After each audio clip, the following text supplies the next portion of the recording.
one of the big stories this morning nationally is about this, the fact that the White House apparently is telling Facebook, you need to patrol the social media to crack down on misinformation. We're going to talk about that in a few minutes. But we have Dr. Matthew Howie this morning, the medical director of the Bureau of Health for the city of York, to talk about also another big story in L.A. County.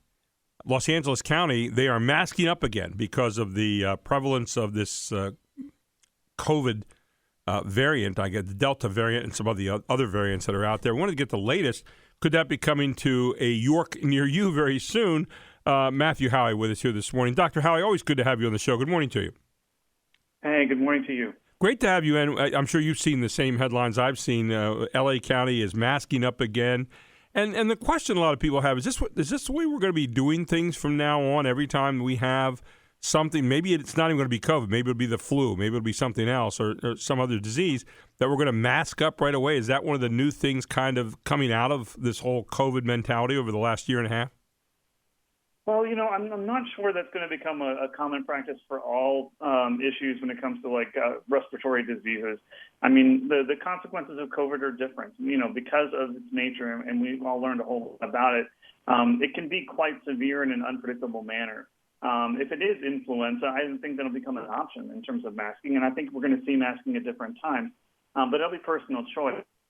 They're only doing this, I can certainly assure you, they're only doing this because they're seeing spread that's very concerning, and the Delta variant seems to be the factor that's the new factor. Tell us a little bit about the Delta variant and how this is different from what we've seen. Obviously, we know that these things mutate and they change and all of that kind of stuff. It's one of the things we've learned, and we've known for a long time about various kinds of organisms, and yet at the same time, it's a new one. Doesn't appear to be as severe from what I'm reading, and yet it is very prevalent and very contagious. Tell us a little bit about it from a medical standpoint. Yeah, I think the two factors that we always look really carefully at this is how easily can it be spread or how transmissible is it? And then we also look at how severe the disease is associated with it.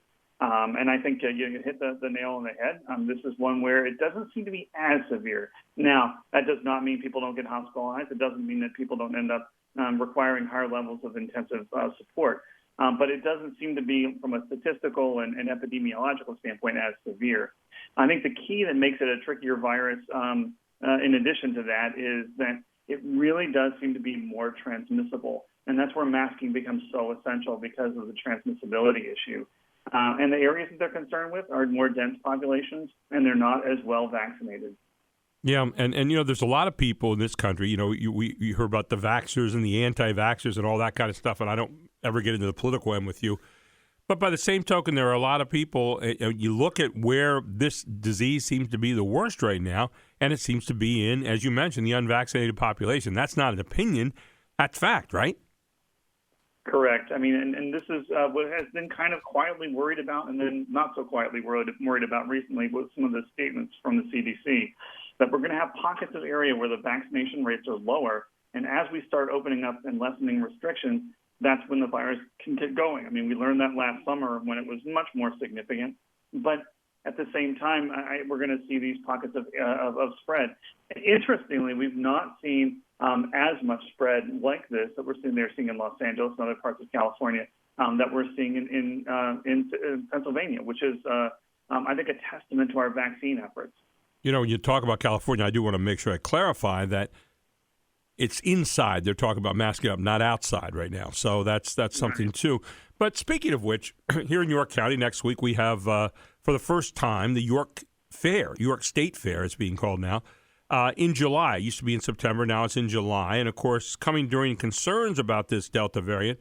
Any concerns you have about, a lot of people gathering together at the fair? I know most of it's outside, but what are your thoughts about that? Well, I mean, I think the same concerns I have now are the ones that I had before. When you get people in closer physical proximity, the risk for spread is greater. And you're right, the majority of the fair is outside, and I think that's going to be to the benefit of our community. But anytime you're going to get in close physical proximity, especially in the indoor setting, that's where that virus loves to kind of set up shop and do its business in terms of spreading. And so I would just encourage folks, to maintain the distance where possible, and then masking if you can. I know they were talking in today's paper about under the west part of the grandstand. They're going to use that as kind of the lineup area to have your tickets presented when you go in for the various shows.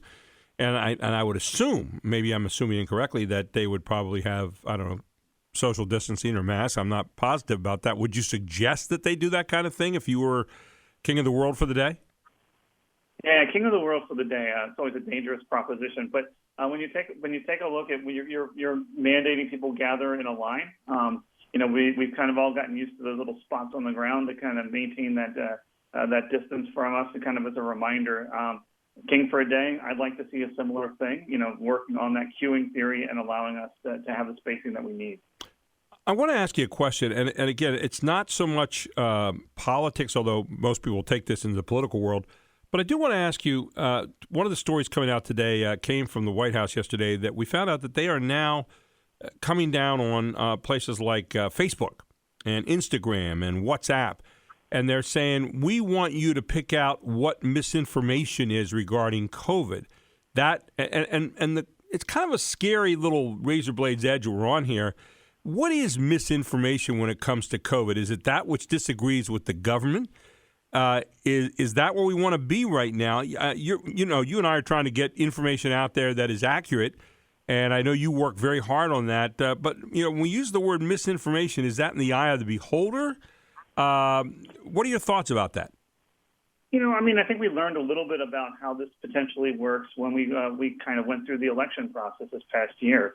There is a line that has to be drawn at some point when it comes to this. I mean, free speech, when it becomes dangerous, actually is no longer free speech. It's no longer protected. And I think, we do need to take a look at what is the really core accepted science piece of this.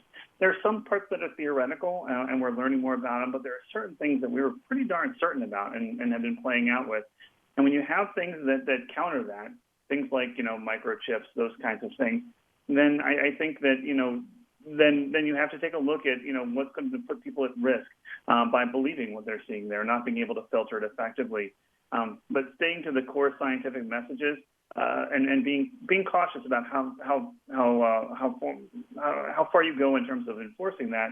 I think there has to be some sort of reasonable standard that we can hold it to. Yeah, you had another grenade to throw into the oatmeal room, right? Just when we thought we were okay.